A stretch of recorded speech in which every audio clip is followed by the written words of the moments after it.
예배하는 모든 분들, 또 각 처소에서 영상으로 예배하는 모든 분들, 주님 앞에서 함께 예배하면서 말씀에 귀를 기울이고 그 말씀을 통해서 또 여러분에게 주시는 하나님의 교훈을 듣는 복된 시간이 되어질 수 있기를 바랍니다. 우리가 잘 알고 있는 그 곡 중에서 Amazing Grace라고 하는 곡이 있죠. 우리 찬송가에도 305장 수록되어져 있는 그런 곡입니다. 나 같은 죄인 살리신 주 은혜 놀라와 잃었던 생명 찾았고 광명을 얻었네, 이렇게 우리가 찬송을 하죠. 이 곡은 아마 어디 출처, 어디 민요에서 그 전에 내려왔던 그런 곡이지 싶습니다만은 그 가사를 붙인 분이 계십니다. 이 가사를 붙인 분은 존 뉴턴 목사님이 그 가사를 붙였어요. 그분은 1725년에 태어나서 1807년에 돌아가셨으니까 지금부터 한 200여 년 전에 계셨던 분이었을 것입니다만, 믿는 사람들에게 참 감화를 많이 준 그런 신앙인으로 역사에 기록이 되어져 있습니다. 네, 이분은 11살이었을 때 선원이었다, 뱃사람이었다고 이렇게 기록이 되어져 있어요. 어렸을 때부터 이제 선원 생활을 하고, 그리고 배 나중에 선장이 되었는데 그 배가 노예를 사고 파는 그런 노예 상선에 배웠다고 합니다. 도덕적으로 굉장히 타락해 있었고 또 깊은 암흑 속에 빠져 있었던 삶을 살았던 분이었었는데, 그런데 토마스 아 켐피스가 쓴 그 그리스도를 본받아라는 책이 있어요. 그 책을 읽으면서 굉장히 많이 또 스스로 깨달음도 있고, 그러면서 어머니의 기도, 또 어머니가 하셨던 찬송을 기억하고, 그리고 이제 변화되어 새 사람이 되었다고 합니다. 후에 성직자가 되어서 수십 년 동안 목회를 하면서 삶을 통해서, 저서를 통해서, 또 말씀을 통해서 많은 사람들에게 감동을 주었습니다. 그분의 일생 동안 하나님께 순종하고 하나님의 말씀대로 거룩한 삶을 살려고 애를 쓰고 노력을 하셨죠. 그런 그가 돌아가시기 2, 3년 전에 그런 말씀을 하셨다고 그래요. 저는 제가 마땅히 되어야 하는 그런 모습이 아닙니다. 저는 제가 되고 싶은 모습이 아닙니다. 제가 소망하는 그런 모습이 아닙니다. 그렇게 말씀을 하셨다는 겁니다. 평생을 속죄하면서 정말 주님을 정성스럽게 최선을 다해서 평생을 믿었던 존 뉴턴이라는 목사님이 얼마나 자신의 삶을 거룩하게 살려고 애쓰고 노력했겠습니까? 그런데 현재 나의 모습을 보면서 내가 원하는, 내가 소망하는 모습은 아닙니다 라고 말을 했다고 그래요. 우리들도 그렇지 않습니까? 아마 현재의 자기 자신에 대해서 만족할 만한 분들은 아마 우리 가운데 아무도 안 계실 것입니다. 적어도 예수님을 믿기 전에는 다 자기 잘난 맛에 살았죠. 다 내가 최고다, 다른 사람과 비교해 볼 때 우월하다, 이런 생각을 가지고 또 그렇게 살려고 노력을 하지 않았습니까? 하지만 예수님을 믿은 다음에는 거룩하신 하나님 앞에 자기를 보는 눈이 열린 이후에는 결코 자신에 대해서 만족하지 않죠. 우리는 스스로 이렇게 항상 부족함을 느끼죠. 그런데 우리의 삶은 그래도 성장하고 성숙해야 되지 않습니까? 인격이라든가 신앙적인 면들이 자라나야 될 터인데, 문제는 10여 년 전에 비해서 지금쯤은 상당히 성숙해 있어야 되지 않을까 싶은데, 10년 전이나 지금이나 별 차이가 없다고 느껴질 때 우리는 좌절하죠. 또 우리 주변에 있는 여러 가지 상황들, 내 주변에서 일어나고 있는 일들을 보면서 우리는 자주 그런 불만을 가질 때가 있습니다. 내가 젊었을 때는 이런 사람 되리라고 꿈도 꾸지 못했는데 내가 왜 이런 모습일까 하는 그런 불만스러움도 있고요. 또 내가 바라던 아내, 남편은 저런 사람이 아니었는데, 또 나한테서 저런 자식이 나오리라고 상상도 못했었는데 또 왜 일이 이렇게 안 풀리고 꼬이기만 할까, 이런저런 생각을 하면 이런 모든 것들이 다 사실 불만스럽기도 하고, 또 잘못하면 자기 자신에 대한 실망감으로 이어져서 자포자기하는 그런 경우도 생기지 않을까 하는 생각이 들어요. 그래, 믿음 생활하고 신앙생활을 하지만 그런 어려움을 당할 때가 있지요. 특히나 코로나 때문에 여러 가지 힘들고 어려울 때는 믿음 생활에 나가는 것도 쉽지 않은 일이고, 또 그 가운데 믿음을 성장한다 생각하기도 어려운 일이고, 이 동안에는 어떻게 살아야 될까 하는 그런 고민도 없지 않습니다. 근데 이렇게 나는 그런 형편없는 사람, 나는 보잘것없는 사람, 나는 아무것도 못할 사람, 나는 뭐 아무것도 될 수가 없겠다라는 이런 태도가 좋은 태도일까? 오늘 하나님은 예레미야서를 통해서 우리에게 교훈하고 계시는 그 교훈의 말씀이 뭐냐면 그 잘못된 자세다라는 겁니다. 그런 태도는 절대로 권장할 만한 태도가 못 된다 말씀하고 계시는 것이죠. 오늘 우리가 읽은 말씀을 통해서 혹이라도 자기 자신에 대해서 잘못된 시각을 가지고 있다고 한다면 성령께서 고쳐주시는 은혜가 우리 모두에게 있기를 주님의 이름으로 축원합니다. 여러분, 예레미야 하면 우리가 너무 잘 알고 있지요. 예루살렘이 함락되고 나라가 쑥밭이 되는 이런 비운의 날이 오기까지 장작 20년이 넘도록 그런 하나님의 말씀을 전했어요. 범죄하고 우상 숭배에 빠진 이스라엘 백성들에게 외치고 또 외쳤습니다.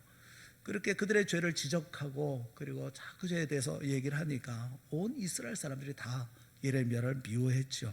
그 이스라엘 사람들의 미움을 받으면서 수모도 당하고 고난도 당했습니다. 하지만 예레미야는 물러서지 않고 계속 말씀을 전했어요. 그는 철저히 혼자였습니다. 예레미야서 5장 1절에 보면 그런 말씀이 있어요. 너희는 예루살렘 거리로 빨리 다니며 그 넓은 거리에서 찾아보고 알라. 너희가 만일 정의를 행하며 진리를 구하는 자를 한 사람이라도 찾으면 내가 이 성읍을 용서하리라. 하나님께서 말씀하셨거든요. 예루살렘 거리를 빨리 다니고 넓은 거리를 찾아보면서 그 가운데서 정의를 행하고 진리를 구하는 한 사람만 있다고 한다면 내가 이 성읍을 용서하겠다. 하나님이 말씀하실 정도였으니까 그 당시 세상 천지에는 오직 하나님과 자기밖에는 없는 그런 세상을 살았죠. 그런 외로운 사역을 평생 하다가 순교를 한 그런 선지자였습니다. 어느 날 하나님께서 예레미야를 부르셔요. 오늘 본문에 있는 말씀이죠. 그리고 도자기 만드는 사람을 찾아가라 이렇게 말씀을 하셨다는 것입니다. 토기장이 집으로 가라고 하시는 그런 말씀이죠. 가서 보니까 토기장이가 작업장에서 한참 일을 열심히 하고 땀 흘리며 일을 하고 있었습니다. 발로는 농로를 돌리면서 손으로는 진흙을 가지고 도자기를 만들고 있었다는 겁니다. 농로라고 하는 것은 고대 사회에 뭐 그런 것이 있었죠. 큰 돌 두 개를 맷돌처럼 둥그렇게 이렇게 만들어 가지고 가운데 구멍을 뚫어서 이제 쇠로 고정을 한 다음에 큰 돌은 아래에 놓고 작은 돌은 위에다가 얹어 놓고 그 큰 돌을 발로 밟아서 돌리면 작은 돌이 그 위에서 이제 도는 거죠. 그 작은 돌 위에 진흙덩이를 얹어 놓고 구심력을 이용해서 모양을 만드는 겁니다. 뭐 지금도 비슷하게 도자기를 만들지 않나요? 뭐 당시 그랬다는 겁니다. 예레미야가 이 그 그릇을 만드는 모습을 이렇게 흥미진진하게 이렇게 쳐다보고 있노라니까 한참 토기자기가 이제 멋있는 그 도자기를 만들어 가다가 갑자기 그만 한 모퉁이가 이제 무너져 내린 거죠. 터져 버린 거죠. 반죽이 잘못되었든지 아니면 진흙의 질이 나쁘든지 무슨 이유가 있겠죠. 그런데 토기장이가 만들려던 도자기가 그만 실패로 돌아가 버리고 말았다는 겁니다. 그 어떻게 하나 이렇게 보았더니 그 토기장이가 그 깨진 진흙을 다시 손으로 반죽을 해서 다시 농도를 돌리면서 다시 만들기 시작했다라는 겁니다. 두 번째 만들 때는 처음에 만드는 모양이 아니죠. 처음 모양과는 다른 그런 모양인데 토기자기가 마음에 원하는 또 다른 도자기를 만들어가고 있는 모습을 보았다는 겁니다. 4절에 있는 말씀이 그렇게 말씀하고 계셔요. 진흙으로 만든 그릇이 토기장이의 손에서 터지매 그가 그것으로 깨진 진흙덩이를 또 그대로 가지고 이렇게 만들었다는 말이죠.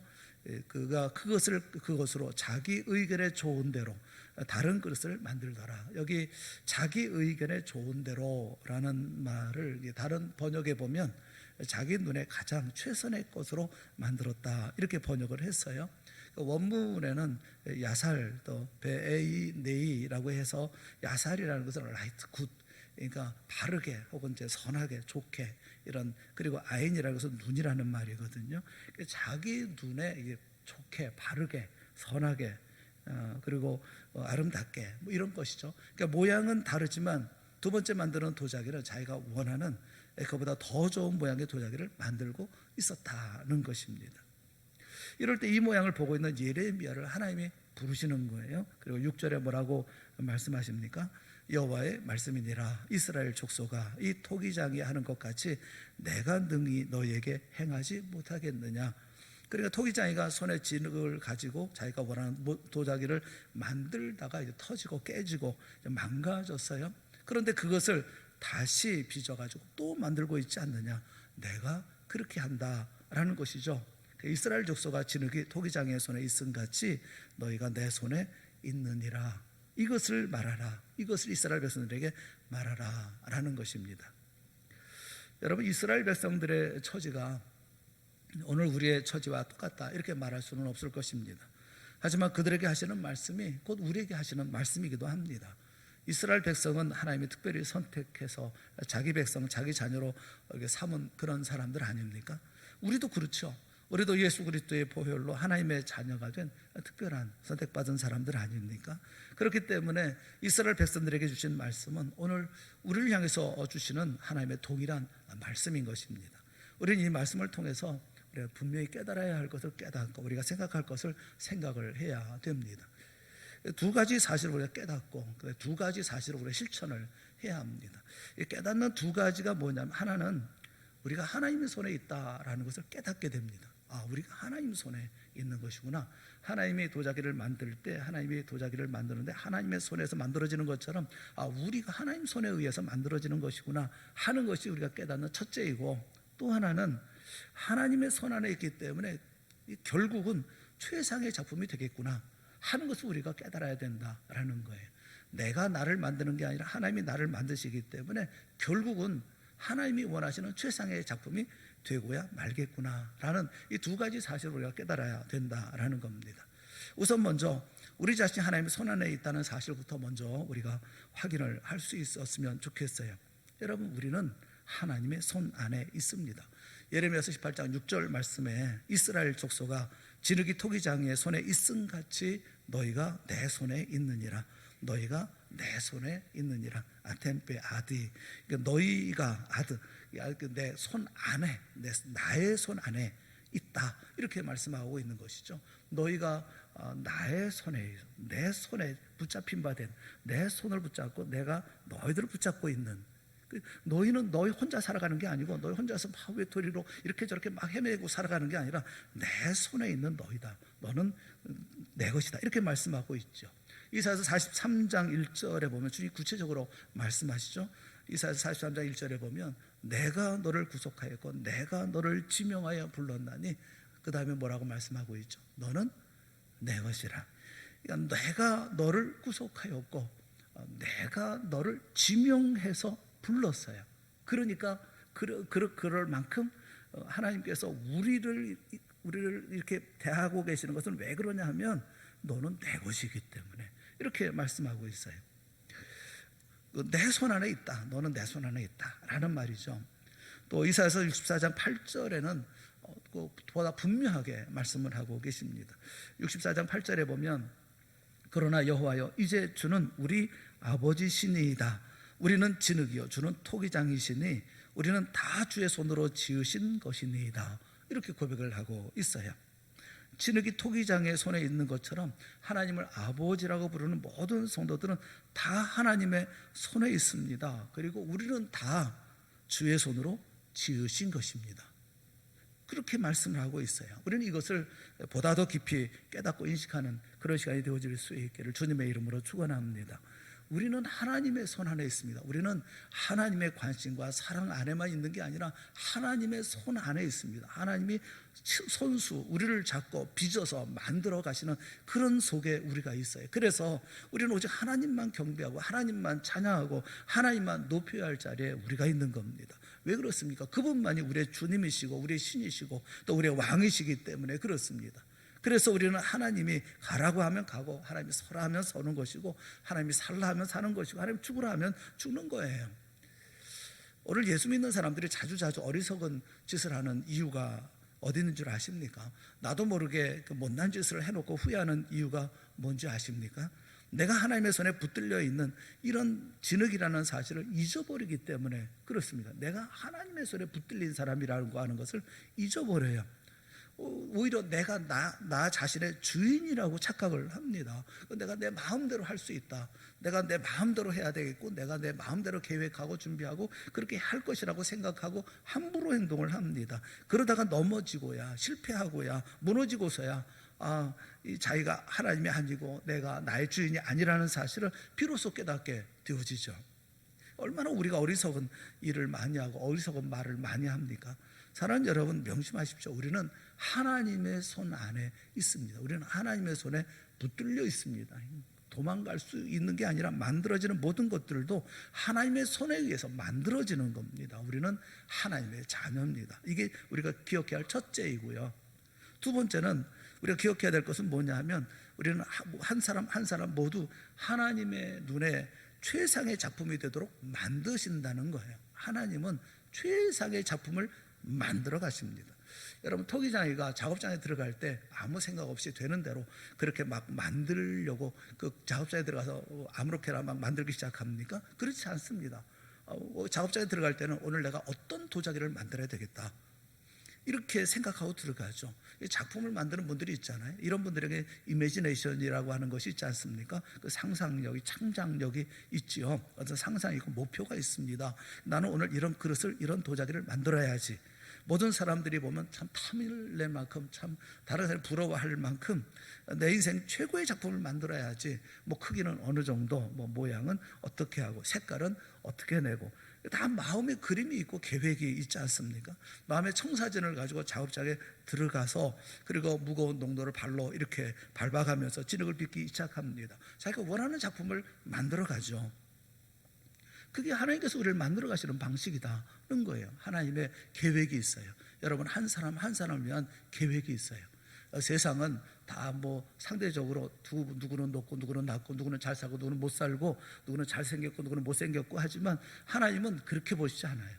하나님 그 한 사람이 가장 아름답게 만들어 가시고 있는 거예요. 그러니까 여러분, 성형수술 같은 거 안 해도 돼요. 하나님께서 기뻐하시고, 하나님께서 예뻐하시는데, 굳이 하나님께서 가장 아름다운 모습으로 만들어 가시는데 굳이 내가 뭐 자꾸 뭘 만들려고 하는 거 보면 참 좀 이렇게 보기 좀 그래요. 죄송한 말씀이지만 어쨌든 그렇게까지 안 해도 참 예쁘고 아름다운데 굳이 그렇게 해야 될까? 자기 만족일 뿐 아니겠어요? 하나님은 그렇게 준비를 하셔요. 그런데 만들어 가는 과정 가운데 무너지기도 하고 또 터지기도 하고 그렇게 되잖아요. 그러면 이건 못 쓰겠는데 하고 버리지 않는다는 겁니다. 포기하지 않는다는 거예요.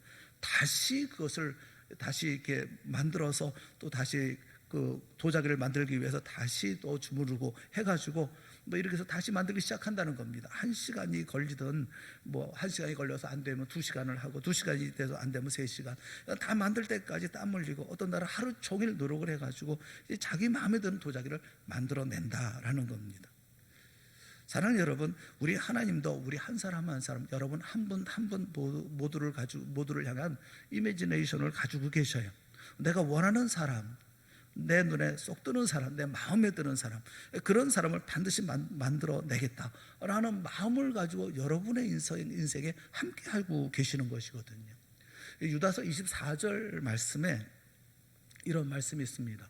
유다서 24절에 우리 한번 같이 읽어봅시다. 같이 시작. 능히 너희를 보호하사 거침이 없게 하시고 너희로 그 영광 앞에 흠이 없이 기쁨으로 서게 하실 서게 하실 분이 누굽니까? 하나님. 그 하나님은 우리를 그 영광 앞에 흠이 없이 기쁨으로 서게 하도록 하시겠다는 겁니다. 이게 하나님의 바람이거든요. 우리가 하나님 앞에 설 때 너무너무 흡족한 그 모습으로 만드시겠다. 이게 하나님의 우리를 향하신 계획이고 목표이고 기대라는 겁니다. 여러분, 이 사실을 꼭 믿을 수 있기를 바랍니다. 우리를 향하신 하나님의 기대요, 바람이에요. 하나님이 이 기대를 가지고 우리를 지금 손에 쥐고 작업을 하고 계십니다. 그렇다면 사랑하는 여러분, 하나님이 실패하시겠냐고요? 하나님이 이런 계획을 가지고 이 일들을 감당해 나가는데 하나님 실패하십니까? 하나님은 절대로 실패하는 분은 아닙니다.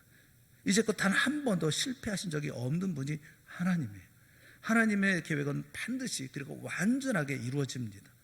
우리 모두가 다 주님을 꼭 닮은 모습으로 또 자기 자식 자녀로 만들려고 하는 것이 하나님의 계획이고 예수님을 꼭 닮은 사람으로 만드는 것이 하나님의 바람인데 하나님이 이 일을 시작하셨으면 하나님의 손에 있으면 하나님이 실패하시겠냐고요.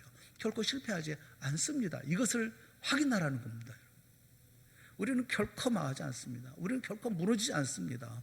하나님의 뜻대로 삶을 살아가면 우리는 절대로 망하지 않습니다. 우리는 무너지는 법이 없습니다. 하나님의 손에 있는데 어떻게 그렇게 할 수가 있어요? 두 가지.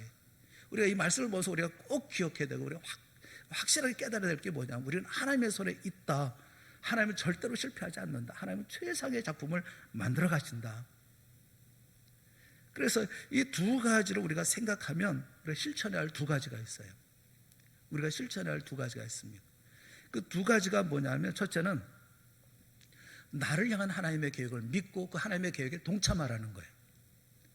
또 한 가지는 하나님은 나를 결코 버리지 않고 반드시 최고의 작품을 만드실 줄로 믿고 그리고 믿는다면 생각의 패러다임을 바꾸라는 겁니다. 두 가지예요. 우리가 실천해야 할 것은 두 가지입니다. 나를 향한 하나님의 계획이 있어요. 그 계획을 믿습니까? 그 계획을 믿는다면 그 계획에 동참하십시오. 여러분 세상에서 영원한 게 뭐예요? 이 세상에서 영원히 남는 게 뭡니까? 가장 아름다운 게 뭡니까? 인생 살아가면서 가장 복된 인생이 무엇이며 가장 행복한 인생이 어떤 겁니까? 영원히 남는 인생은 어떤 것입니까? 하나님 앞에 흠과 티가 없는 모습으로 우리가 서는 것이고 하나님이 우리를 보실 때 기뻐하시는 것, 그게 영원한 거죠.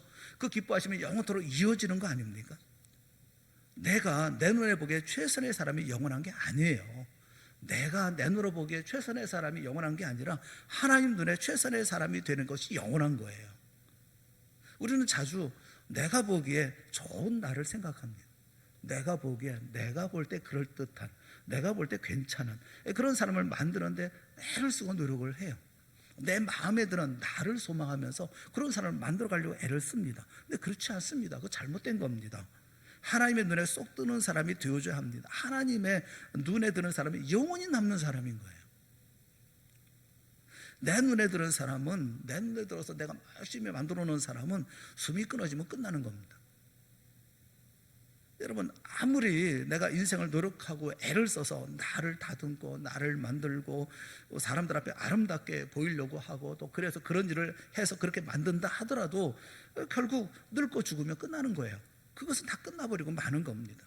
하지만 우리를 하나님의 모습으로 만들려고 하는 하나님의 뜻은 영원한 거예요. 그리고 하나님의 뜻으로 이루어진 그런 인생이 꽃이 피고 향기가 나는 그런 인생이 되어지는 것이죠. 내가 나를 보는 것하고 하나님이 나를 보는 것하고 다르다는 사실을 우리는 꼭 알아야 됩니다. 하나님이 원하는. 여러분 그래서 어떤 결정을 할 때 하나님이 기뻐하시는 결정을 해야 돼요. 부부 사이도 그렇고 부모와 자녀 사이도 그렇고 가정도 마찬가지예요. 교회도 그래요. 하나님께서 기뻐하시는 결정을 할 때 영원한 결정이 되는 거예요. 내가 원하고 내가 기뻐하고 내가 행복하고 내가 고집하는 그것을 이루어서 그것이 다 이루어지지 않습니다. 그것은 나중에 보면 다 문제가 생겨나는 거예요. 그러니까 하나님의 뜻에 맞춰서 우리가 하나님 기뻐하시는 삶으로 살아가려고 애쓰고 노력하고 그 모습으로 하려고 애를 쓰고 노력하는 그게 가장 옳은 거예요. 그리고 가장 오랫동안 하나님께서 주시는 은혜가 있고 평강이 넘치는 그런 자리가 되어집니다. 가정 가운데도 여러분 꼭 생각해 보세요. 부부간에 어떤 결정을 할 때에도 하나님의 뜻이 무엇인지를 생각하고 여러분 결정을 하시면 그 가운데 하나님께서 베푸시는 은혜가 있어요. 내 마음대로 결정하면 이 부부가 힘들어지고 어려워지는 거예요. 우리는 자꾸 내가 원하는 걸 하려고 그래요. 하나님이 원하시는 것이 무엇인지를 생각하지 않는 경우가 있어요. 동참하라, 하나님의 계획에 동참하라고요. 어떤 분은 또 그런 생각하는 분들도 있어요. 예수 믿기만 하면 세상에서 어떻게 살아도 나중에 죽으면 하나님 앞에 설 때 하나님의 아들처럼 드러나게 되지 않겠냐, 이렇게 말씀하는 분도 있어요. 우리가 죽으면 하나님 앞에서는 이렇게 하나님의 또 이렇게 자녀로 이렇게 천국에 가지 않겠냐. 신학적으로 볼 때 딱히 틀렸다 이렇게 말할 수는 없는데 성경 전체를 균형 있게 살펴보면 그 생각은 좀 문제가 있는 생각입니다. 왜냐하면 내가 세상에서 적당히 살면서 적당히 신앙생활하고 내 마음대로 살다가 죽을 때 주여 나를 구원하심을 감사합니다, 또 구원해 주신 줄로 믿습니다, 내 영혼을 주의 손에 부탁합니다, 아멘 하면 내가 하나님 앞에 그렇게 다 잘 될 거다, 그런 생각은 굉장히 문제가 있는 생각이죠. 왜냐하면 여러분 우리가 예수님을 믿고 하나님의 자녀로 태어나는 그 순간부터 하나님은 작업하시거든요. 하나님은 우리를 자기 손에 꽉 잡으시고 그리고 만들어가기 시작합니다. 그래서 시간이 흐르면 흐를수록 예수님 닮아가는 모습으로 하나님께서 만들어가시고, 이 작업은 평생 일생 동안 계속되는 작업이거든요. 시간이 흐르면 흐를수록 그 작품은 점점점 눈에 띄게 모양을 갖추게 되어지고, 우리가 세상을 떠날 때쯤 되어지면, 하나님 앞에 설 때가 가까워지면 우리의 인격이라든가 우리의 속사람이 하나님 보시기에 어떤 아름다운 그런 모습을 갖추게 되어집니다. 그러니까 인생의 작업이니까요. 그런데 적당히 살다가 죽으면 되나요? 그건 스스로를 속이는 생각인 거예요. 이 복음주의 신학자 중에 그 J.I. 패커라는 분이 계십니다. 그분이 중요한 사실을 우리에게 말씀해 주고 있어요. 그분은 이런 얘기를 합니다. 우리는 계속 예수님을 닮아갑니다. 그러므로 내가 예수님처럼 되지 않을 때는 예수님처럼 닮아가지 아니하는 나 자신을 놓고 우리 자신을 정당화할 길이 없습니다. 왜냐하면 예수님이 우리를 부르실 때는 자기를 닮으라고 부르셨기 때문에 그렇습니다. 성령께서 오늘 이 일을 우리 안에서 지금도 작업하고 계십니다. 우리는 계속 성령께서 우리 안에서 작업하고 하나님의 예수님 닮은 모습으로 만들고 있는데, 우리가 닮아가지 않는 그런 모습을 보면서 우리가 그게 정당화 안 된다는 겁니다. 여러분, 하나님이 이런 모든 일을 만들어 가시는데 중요한 게 뭐냐면, 나도 함께 동참해야 그 역사가 이루어지는데 속히 이루어지고 온전하게 이루어질 수 있다라는 거예요. 오늘 본문에도 말씀하고 있지 않습니까? 토기자기가 자기가 원하는 그릇을 만들어요. 그런데 흙의 질이 나쁠달지 아니면 반죽이 잘못되었든지 자꾸 중간에 깨지고 자꾸 이제 무너지고 자꾸 이렇게 터지고 하지 않습니까? 그러니까 무슨 작품이 거기서 얼마나 나올 수가 있겠어요?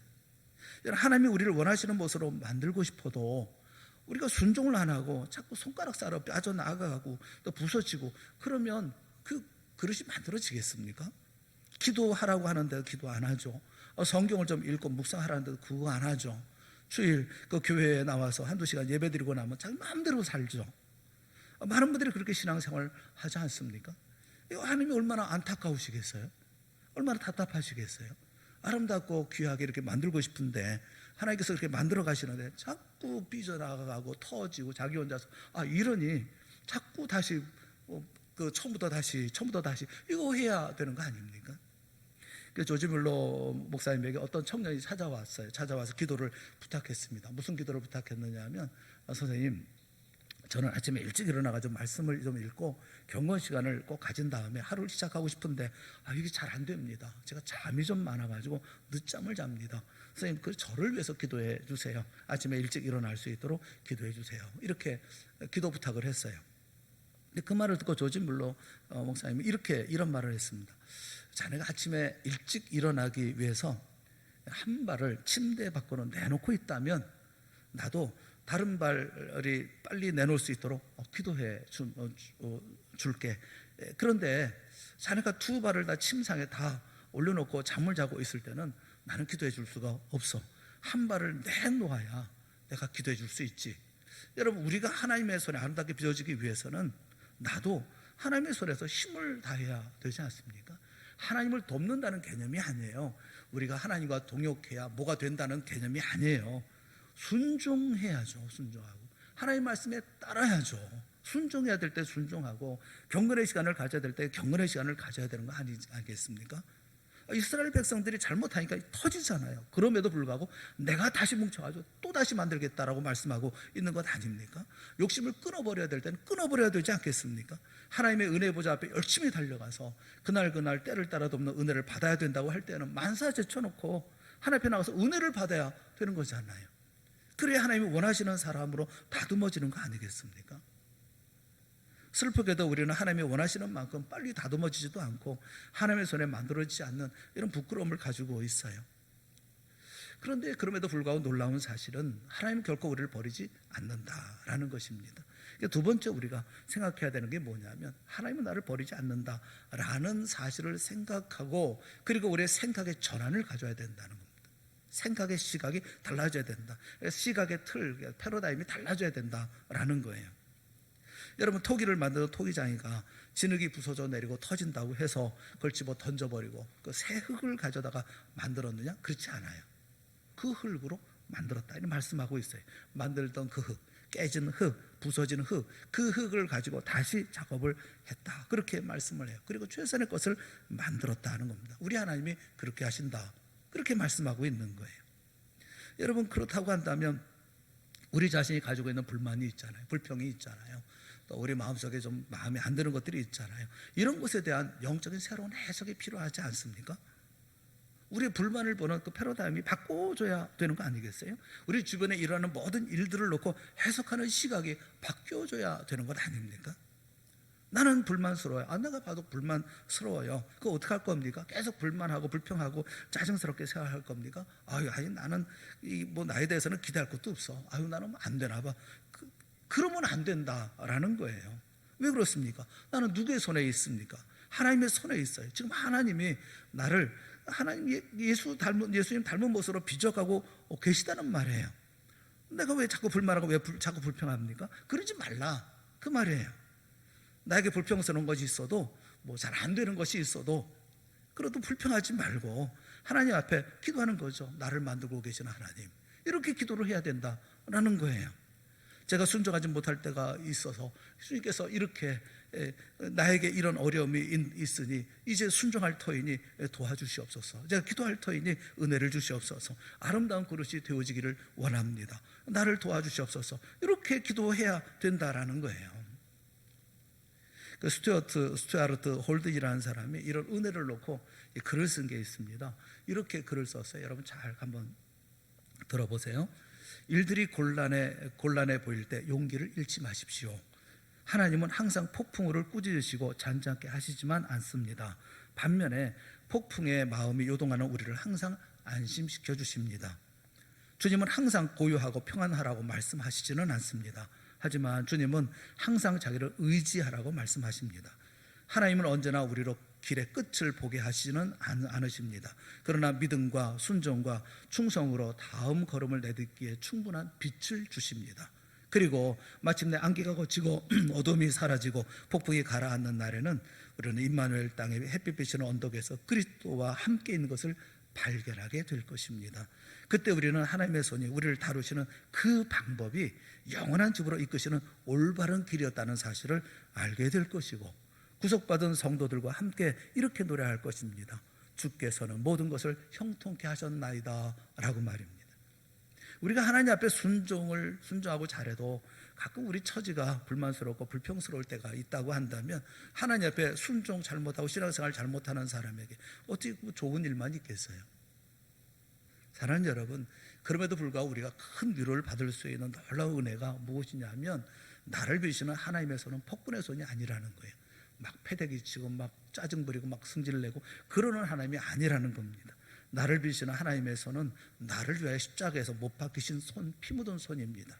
그 피 묻은 손, 못 박힌 손, 그 찢기신 손, 그 손으로 나를 계속해서 만지시고 다듬고 꾸미고 계시다는 거예요. 그게 은혜예요. 여러분, 이 하나님의 손길을 여러분은 아십니까? 그래서 그 손길에 우리가 붙들려 있는 이상 우리는 주님의 사랑 안에 언제나 있는 거예요. 주님은 우리의 약함을 아십니다. 마음은 원하지만 육신의 약함도 아십니다. 그래서 주님은 언제나 우리를 불쌍히 여기시고 오래오래 참으시면서 결국 자기의 모습으로 우리가 변해질 때까지 포기하지 않으시고 계속 다듬어 가고 계시는 거예요. 이 얼마나 놀라운 은혜입니까? 우리는 이 은혜를 생각하면 늘 감사해야 되는 거예요. 여러분의 고통스러운 환경을 보는 새로운 눈을 가져야 된다는 겁니다. 여러분, 그렇잖아요. 내가 이 고통이 없었다면 사람 됐겠어요? 내가 이 문제 안 당했으면 하나님 앞에 무릎 꿇었겠습니까? 내가 이 실패가 없었다고 한다면 하나님의 말씀 펴놓고 하나님의 말씀 읽고 하나님 원하시는 사람이 되어보려고 우리가 마음을 작정하고 그렇게 애쓰고 노력하겠습니까? 그러니까 내가 고통당하고 문제가 있고 실패하는 이런 모든 것들을 보면서도 주님께서 나를 버리지 아니하시고 그래 좋은 작품을 만들겠다고 하는 하나님께서 나를 이끌어 가시는 방식이라고 하는 것을 보고 감사하고 찬송하는 이런 생각의 패러다임이 바뀌어야 된다라는 거예요. 밤낮 그 코로나 앞에서 뭐 이거는 안 돼, 저거는 안 돼, 뭐 못해, 이건 할 수 없어 그렇게 얘기하는 게 아니라 그 안에서 내가 믿음으로 살아보려고 하고 애를 쓰고 노력하고 최선을 다해서 주 앞에 나가서 예배하고 그리고 믿음의 좋은 삶을 살기 위해서 애쓰고 노력하는 모습이 우리 가운데 있어야 되고 그 모든 일을 바라보면서 감사하고 찬송해야 된다라는 거예요. 여러분, 오늘 본문에 있는 말씀을 보면서 우리 두 가지를 깨달아야 됩니다. 하나는 우리는 하나님의 손 안에 있습니다. 하나님의 손 안에 있습니다. 그리고 하나님은 우리를 최고의 작품으로 만들어 가십니다. 우리가 원하든 원하지 않든 하나님께서 우리를 최고의 작품으로 만들어 가십니다. 그렇기 때문에 우리가 해야 할 두 가지 일이 뭐냐면 하나님의 계획에 동참하시라고요. 어려우면 어려운 대로, 힘들면 힘든 대로, 병들면 병든 대로 어떤 자리에 있든지 그 가운데 주님을 믿는 믿음을 가지고 행하라고요. 동참하라고요. 또 한 가지는 생각을 바꾸라고요. 불평하고 원망하고 하지 말고 감사하고 찬송하고 그 길을 주님께서 반드시 이 길을 하나님께서 기뻐하시는 길로 하나님께서 원하시는 그 모습으로 나를 만들어 가시고 하나님의 사랑 가운데 내가 있음을 꼭 기억하고 그 모든 것을 감사하며 나가라고요. 원망하고 불평하며 불만하는 것이 아니라 감사하고 그리고 소망을 가지고 기대하고 찬송하며 가라는 거예요. 오늘 본문의 말씀부터 우리가 알아야 되는 거 아니겠습니까? 우리 주변에 일어나는 모든 고통스러운 문제를 보는 시각이 하나님의 말씀으로 돌아와 새로운 의미를 가지고 새롭게 해석하면서 보는 그런 시각으로 바뀌어줘야 되지 않겠습니까? 이 고통이 있기 때문에 그래서 하나님 닮은 사람으로 변할 수 있고, 이 어려움이 있고 이 실패가 있기 때문에, 이 고난이 있기 때문에 내가 주님의 사람이 되어지고 주님만 의지하는 사람이 되어지고, 불만스러운 것이 있기 때문에 그래서 하나님께 사로잡힌 사람의 삶을 살게 되어지는 이런 주님께서 인도하심이 있다고 하는 것을 우리가 고백하는 거 아니겠어요? 히브리서 6장 14절 말씀에 보면 이런 말씀이 있어요. 내가 반드시 너에게 복주고 복주며 너를 번성하게 하고 번성하게 하리니 라는 말씀이 있어요. 내가 반드시 너에게 복주고 복주며 너를 번성하게 하고 번성하게 하리라. 이 말씀은 누구에게 주신 말씀이냐 하면 아브라함에게 주신 말씀입니다. 아브라함에게 약속하신 거예요. 아브라함에게 약속하면서 내가 반드시 너에게 복을 줄 거야. 복주고 복주며 번성하게 하고 번성하게 하리라. 이렇게 약속을 하십니다. 하나님의 뜻은 이렇게 복주는 거예요. 번성하게 하는 거예요. 그런데 히브리서 6장 14절 이후에 그 다음에 몇 절이 나옵니까? 15절. 히브리서 6장 15절 말씀 이렇게 말씀해요. 이같이 오래 참아 약속을 받았느니라. 이같이 오래 참아 약속을 받아요. 복주고 복주며 번성하게 하리라 라는 약속을 오래 참아서 받습니다. 사랑하는 여러분, 우리 모두도 다 오래 참아 믿음으로 오래 참아 소망 가운데 견디고 그래서 이 약속을 받는 우리 모두가 될 수 있기를 주님의 이름으로 축원합니다. 잊지 마십시오. 절대로 잊지 마십시오. 우리는 하나님의 손 안에 있습니다. 어떤 경우 어떤 상황에 우리는 하나님의 손 안에 있습니다. 그리고 하나님 우리를 최고의 작품으로 만들어 가십니다. 다른 사람과 비교할 수 없을 만큼 가장 아름다운 작품으로 우리를 만들어 가십니다. 왜냐하면 하나님은 반드시 하나님이시기에 완성시켜 나가실 것입니다. 그러기에 동참하십시오. 아름답게 만들어가는 그 역사에 동참하십시오. 그리고 하나님 앞에 감사하십시오. 불평하지 말고 원망하지 말고 감사하고 믿음의 좋은 삶을 사십시오. 그럴 때 주님께서 우리에게 주시는 복된 역사가, 그리고 아름다운 믿음의 역사가, 평강의 역사가 우리 가운데 넘치게 되어질 줄로 믿습니다. 오히려 험한 세상 감사하며 찬송하면서 사는 하나님의 자녀들이 될 수 있기를 바랍니다. 성령께서 이런 은혜가 마음에 샘솟듯 매일 솟아나오도록 역사하는 놀라운 역사가 있기를 주님의 이름으로 축원합니다. 함께 기도하겠습니다. 사랑의 하나님 아버지, 우리가 누구인지를 알게 하시고 우리를 붙잡고 있는 분은 어떤 분인가를 알게 하여 주시옵소서. 눈을 돌려서 세상 바라보고 상황 바라보고 여건을 바라보고 내 부족함을 바라보는 것이 아니라 나를 붙잡아 그래서 아름답게 만들어 가시는 하나님을 바라보고 나를 사랑하시는 예수 그리스도 주님의 놀라운 역사를 바라보고 사랑을 바라보고 내 안에 역사하시는 성령의 놀라운 역사를 기대하며 우리가 이 땅의 삶을 믿음으로 넉넉히 이기고 승리하는 저희가 되게 하여 주시옵소서. 주의 역사에 동참하기를 원합니다. 감사하며 찬송하며 이 모든 어려움을 이겨 나아갈 수 있기를 원합니다. 하나님 약속받는, 그리고 복주고 복주며 그리고 번성하고 번성하게 하리라 말씀하신 그 약속을 받는 우리 동산의 모든 성도들이 다 되어질 수 있도록 이 시간 큰 은혜 베풀어 주시옵소서. 예수님의 이름으로 기도드리옵나이다. 아멘. 우리 다 같이 자리에서 일어나셔서 384장 찬송하겠습니다.